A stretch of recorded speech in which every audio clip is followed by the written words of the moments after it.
Hey everybody, Paul here with Starseed Paranormal. I thought in this video today I would do one of my paranormal talks that I want to get into every once in a while here on the channel. And today I'd like to talk about the holidays that are coming up. This Friday is October 31st, Halloween, and that is followed by Thanksgiving and Christmas, and then a handful of years later, or handful of months later, there's Easter. And during this time of year, we see a lot of videos, a lot of articles popping up, on social media, on YouTube, where there's people warning us, not to celebrate these holidays because they are steeped in pagan symbolism, the worship of demons, just horrible things that the pagans of old, would get into with their very crude religions. And if we're putting out jack-o'-lanterns and spooky decorations and Christmas trees and all that sort of thing, well, you're actually signaling that your house is welcoming evil spirits and demons to come and take lodging in your home. And they'll harass you and your family, and you'll have a whole host of problems.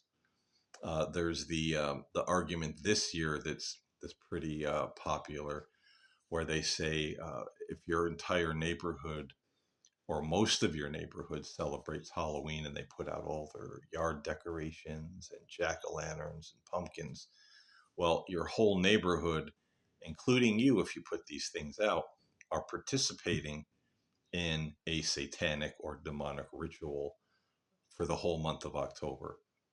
You're celebrating the demons. You're letting them know, hey, this is a space that you can invade. This is a door we're opening for you.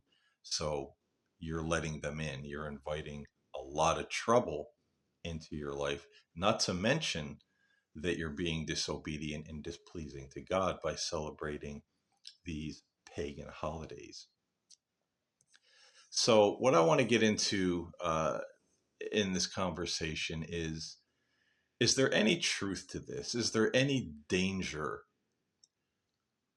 to us, uh, whatever religion we might be or whatever spiritual path we might be on? Is there any danger in having a jack-o'-lantern and spooky decorations or a Christmas tree? Or is all this just a lot of bunk? You know, honestly, and I'm going to get into some of the whys of all this in a few minutes.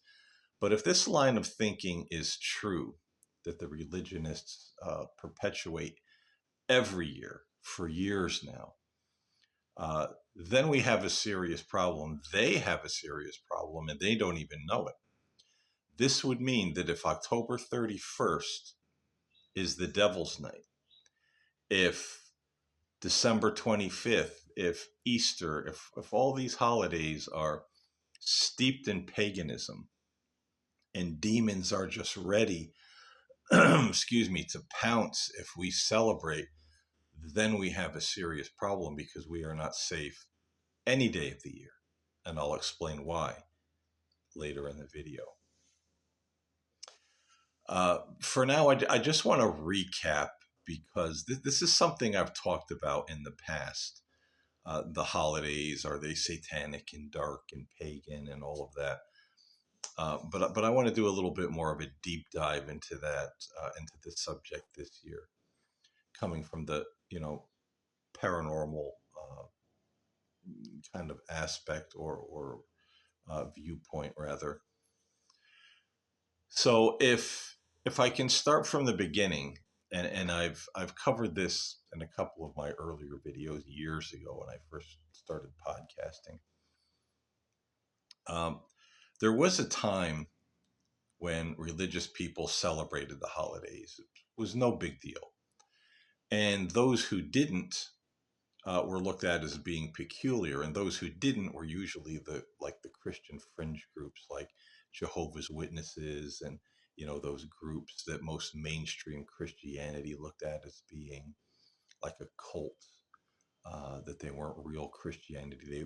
They had peculiarities. They were cultic in many ways. And so these people were looked at as, being weird.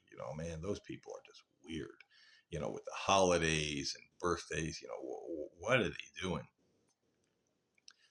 But back in I think it was the 1960s or the 1970s, there was a gentleman by the name of Jack Chick who was a cartoonist. And that's my stomach growling. I just ate and everything's digesting very loudly, apparently. But Jack Chick started writing these religious tracts. They called them Chick tracts because his name was Jack Chick. And they were very anti Catholic. He blamed a lot of things on the Catholic Church, that the Catholic Church paganized true Christianity and they were following the religion of Nimrod and everything the Catholic Church, uh, teaches or taught in Christianity that, other Christian churches picked up, even in Protestantism, was just steeped in paganism and the religion of Nimrod, who was like, like the first Antichrist, you know, type of being. He was responsible for the Tower of Babel. And later, Jack Chick opened a publishing company, Chick Publications, and he published, books that were, the anti-Catholic, with the rhetoric that he had, and they weren't really that popular at that particular time. Most people through like the 70s and even most of the 80s, uh, they would look, if anybody knew about Jack Chick and Chick Tracts, even if they were a devout Christian, and you said the name Jack Chick, or oh, my kids went out trick or treating and they got one of these Chick Tracts, they would go, oh, jeez, that was it was just he was looked at being very very fanatical in his beliefs. And nobody, most people did not take it seriously. I would venture to say that nobody took it seriously because I didn't know any church or any Christian or uh, TV personalities, the churches on TV. Nobody was promoting the teachings of Jack Chick or the Chick Tracts until the mid latter 80s and especially into the early 90s. Some of the popular televangelists, and as I said in one of my other videos, I was alive and well and I saw this transition happen. I witnessed this happening in Christianity. I was an evangelical Christian at the time. So some of the popular televangelists got a hold of this book called The Two Babylons by a gentleman by the name of, I believe it's Alexander Hislop. And The Two Babylons, I believe, was originally published by Chick Publications. And again, it had a very anti-Catholic, religion of Nimrod. Everything was pagan after the Church of Rome, and they really took Christianity in a bad direction, uh, which isn't all entirely untrue. But there's a lot of exaggerations, and there's no scholar or historian or theologian who ever read the Two Babylons and said, "Oh, Alexander Hislop, he was right." There's books written about the Two Babylons by people in the know who say this is all conjecture. We don't even know where this guy is like getting the information in his book. It's like out of his head. It's not historically accurate. It's not historically proven. There's nothing. There's really nothing to it. But these popular televangelists got a hold of the Two Babylons and some of them, and one of them was a very popular uh, TV minister by the name of Chuck Missler. And a lot of these guys started putting out their own little books and Christian tracts and, kid books, anti-Halloween, very Jack Chick type of things. And the thing of it is that a lot of the churches, especially in the mid 80s onward, they started teaching the sermons of the popular televangelists like Kenneth Copeland, like Creflo Dollar, like John Hagee, T.D. Jakes, Joyce Meyer. I mean, Chuck Missler. They leaned on the theology of these televangelists because they were very popular. And if someone, people understood, hey, this church is teaching along the lines of, like, Kenneth Copeland or Pat Robertson or T.D. Jakes, it filled seats. It was popular. That's why they did it. And so this whole televangelist filtering kind of and promoting the two Babylons, which some of them did, and I saw them do it. And so the teaching started, the holidays. Oh my gosh. This church used to have little haunted houses and harvest festivals at Halloween. We're not doing that anymore. And so this took off like wildfire, and it spread like wildfire until we get to where we are today. So all of this that you're seeing right now, all of this anti holiday rhetoric and fear mongering is due to a man named Jack Chick and his very unconventional, fanatical tracts and a book that he published through his publication company called The Two Babylons. I don't know if he published it or he just really promoted it, but it is tied together somehow with Jack Chick. I think he published it, and then when Chick Publications went out, someone else picked it up later on. So all of this is due to Alexander Hislop's book, The Two Babylons, and Jack Chick Publications and the Chick Tracts, which no one took seriously up until to a point, and no one ever praised the Two Babylons as being a masterwork. They've all said it's trash. It has um, it has no historical fact to it whatsoever. It's all conjecture. It's superstition. It's garbage. There's no serious historian that I've ever come. And I read the Two Babylons, and then I went in search of, is this true? And no, I couldn't find anybody who gave it a thumbs up, unless it was someone who was deeply invested in this evangelical kind of thinking. And hey, if my pastor said it, it must be true. If my pastor believes it, it must be true. If TD Jake says that, it must be true. If Chuck Missler says it's true, hey, it must be true. Not necessarily the case. So that's where all of this came from. And like I said, and I said this in the very first video I ever made on this topic, I was alive and well and saw this happen. So I know what I'm talking about. I know where it came from. I've seen the birth of the anti-holiday uh, movement. But let's go a step further than that. Let's say, okay, maybe, Jack Chick was full of crap, and, the Two Babylons was full of crap, and, but still, there are, pagan roots to these holidays. True. Halloween, Christmas, Easter, it's an amalgamation of uh, pagan and Christian traditions. It's not all pagan. There are some Christian traditions kind of intermingled in there. But are these days inherently evil and dangerous to celebrate? Well, I would say this. If they are, dear Christian, if they are, dear religionist, then we have a problem.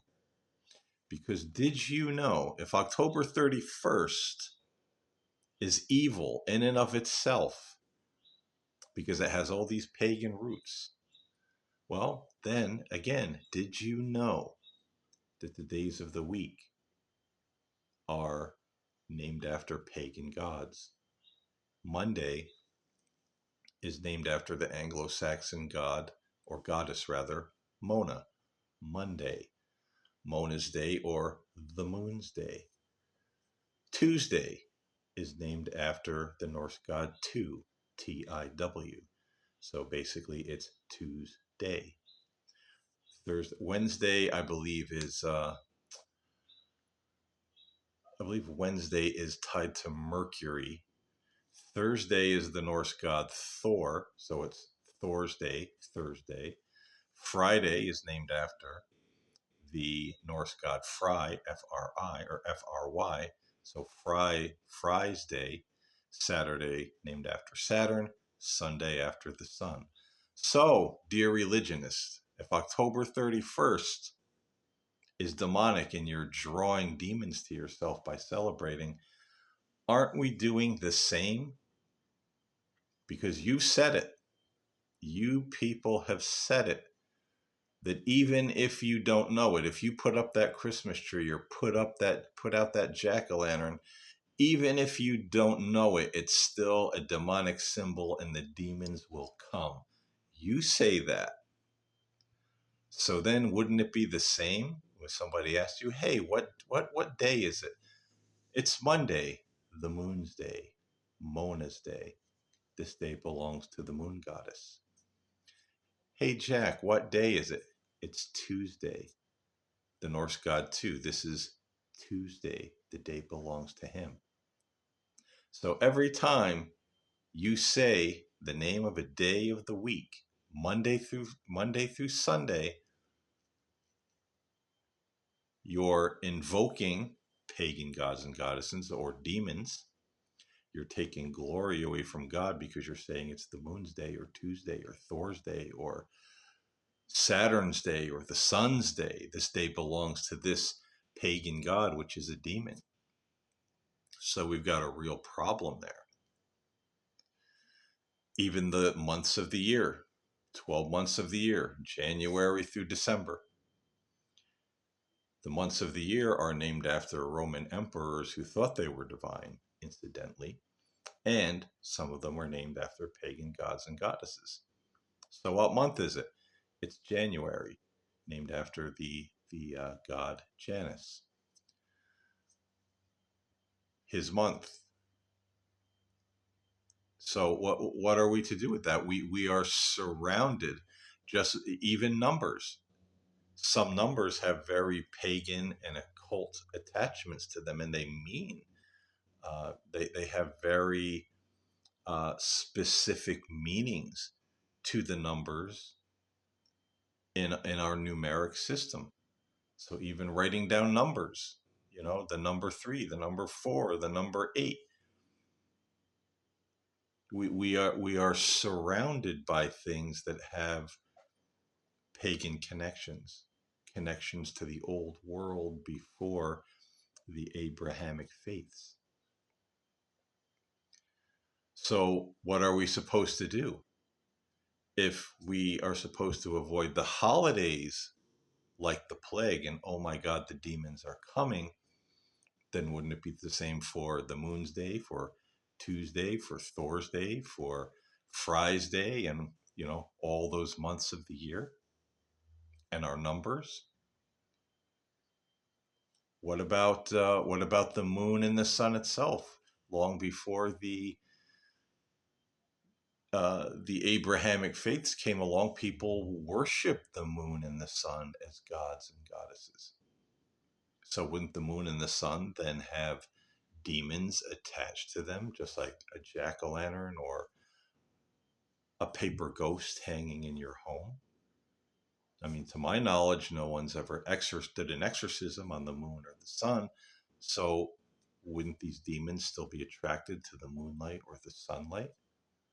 Wouldn't it be dangerous for a religious person to have moonlight touch them or to go out on the beach and get a suntan? Wouldn't that be dangerous?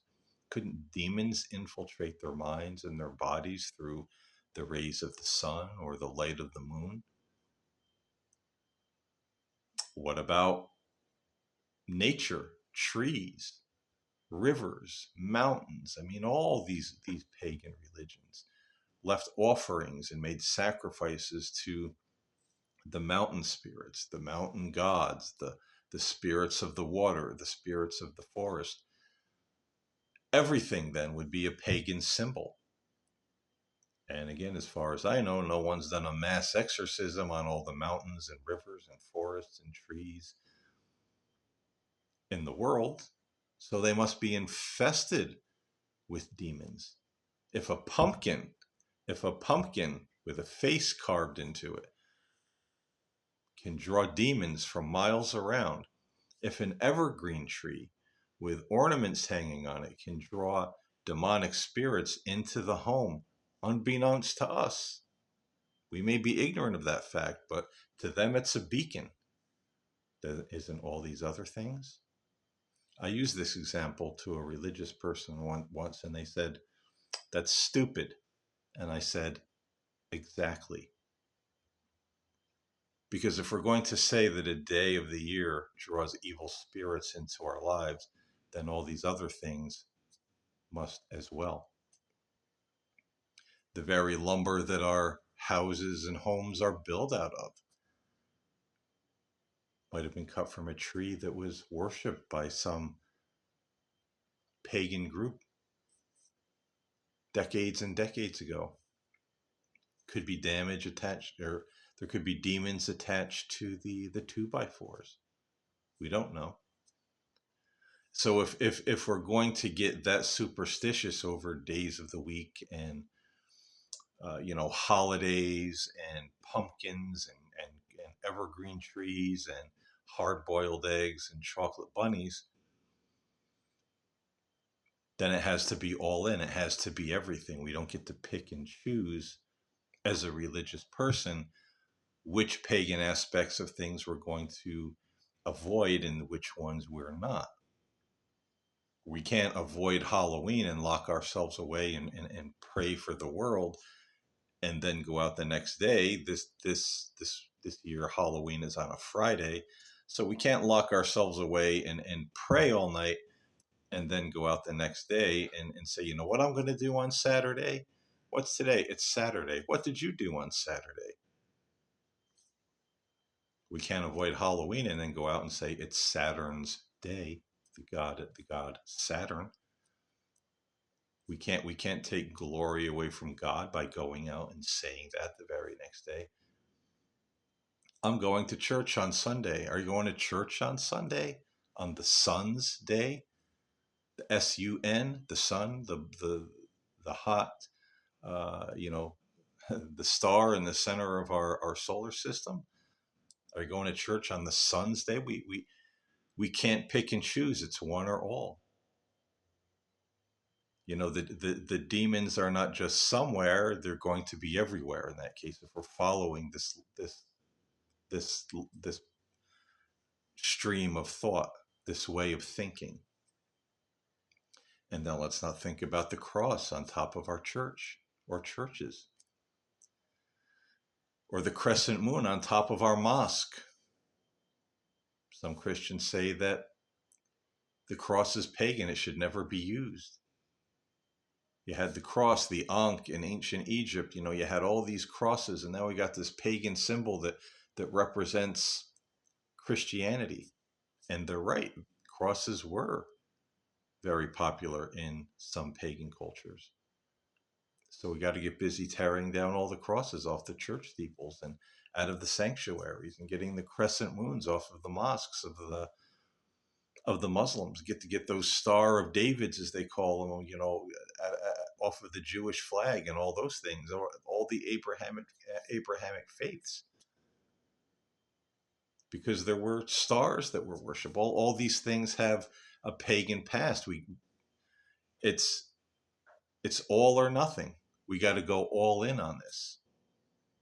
In fact, most religious people at that point should retreat from the world, because it's everywhere. We're infested, but where do we go? We live in the demonic infested forests.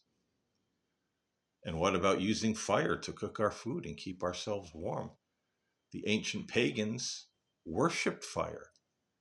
Surely there's demons attached and are drawn to fire because it was once worshipped as a god. So fire, surely it's a beacon to draw something. So are we going to freeze to death in the winter if we move out in the middle of nowhere and don't have heat? What about Bluetooth? Bluetooth is a bind rune. A rune, R-U-N-E, is a Viking symbol that has a meaning to it that the Vikings used for different things, but of course divination and magic rituals. If you're a Christian, you have no, or any of the Abrahamic faiths, you have no business using Bluetooth because it is a bind rune, and that's more than one symbol of a rune tied together to make one magical symbol that means something. So we got to get rid of our devices. We can't use Bluetooth. They all have a Bluetooth symbol on them, so we're carrying around demonic symbols on our devices. We got to get rid of the cell phones and the computers and the headphones and the game. All of it. We're infested. We're infested with demons if this is true. And we can't pick and choose. Like I said, we're going to demonize Halloween, but Bluetooth is okay. We're going to demonize Christmas, but Saturn's day is okay, or going to church on the sun's day, or saying it's, January, February, giving whole months and days, it's to pagan gods and goddesses. We can't demonize one day and, not the others that have just as much pagan connection to the old world to them. So I hope you see that this line of thinking could really drive someone to have a nervous breakdown if they allowed it to. But thank goodness it's a lot of bunk. There's no day, there's no number, there's no symbol, there's nothing that's going to have any power over you unless you think it does. If you really, really fear a jack-o'-lantern, you may, because of that great fear of a Christmas tree or a jack-o'-lantern or a Bluetooth symbol, you may draw some unsavory spirits into your life, into your influence. But if you don't, they're not just going to show up. Many times these things do need entry, and that entry is us. How are we feeling? What are we thinking? How are we acting? It's not a thing. This pair of glasses has no power over anyone or anything. If I bought this pair of glasses, if I bought this pair of glasses off of the worst satanic black magician in the world who wore them every day of his life and during all of his rituals, it doesn't mean anything. They're just a pair of glasses. It's plastic and glass and a little bit of metal. That's all it is. It has no power. It doesn't matter who wore it, who owned it, what they did while they were wearing them. They're just a pair of glasses. Unless I give it some kind of power. Unless I sit there and dwell on that. And then even so, it's more than likely that fear of a holiday or a jack-o'-lantern or a Christmas tree or an Easter bunny or a pair of glasses or a Bluetooth symbol, whatever it might be, it's more likely that great fear and dread and belief that it can do us harm will have a psychological effect. And our thoughts can uh, affect our environment to a degree. So we may see things start to go a little sideways. We may not start feeling right mentally, physically, spiritually. And we'll say, oh my God, it's the demon. It's the demon of the jack-o'-lantern or whatever it might be, when it's us doing it to ourselves. The mind's a powerful thing, folks. And this is why when even the Catholic Church sends someone out to investigate like something like a demonic possession, or you know a house that is supposed to be possessed or infested, or a paranormal investigator goes out and investigates paranormal activity in a house, that's one of the things we have to check. What is the mental status of all the people in the house? Is anyone using drugs? Does anyone have any mental illnesses? Is anyone on medication? Is any, as well as physical illnesses? These things have to be checked for, because they can affect what we think we're seeing and feeling, as far as demons and devils and ghosts. And then if that's the case, we have to check: is it mass paranormal paranoia? Is it mass hallucination? If someone with an undiagnosed mental illness is screaming that the devil's coming into the room every night, and they're screaming and crying and convulsing, and it's upsetting to watch, eventually it's going to affect everyone else in the house. And you have to check for these things. A lot of demons and ghosts are right up here. And all this fear mongering and perpetuating through religion, it's not doing anybody any good. It's all based on superstition, faulty theology, poor thinking. Because, like I said, if it's true for Halloween and Christmas, it's true for every day of the week, every month of the year, just about everything that we can come in contact with in the physical world. So we're either going to live under a rock somewhere, and are we even safe then? Or are we going to realize that this is a lot of nonsense?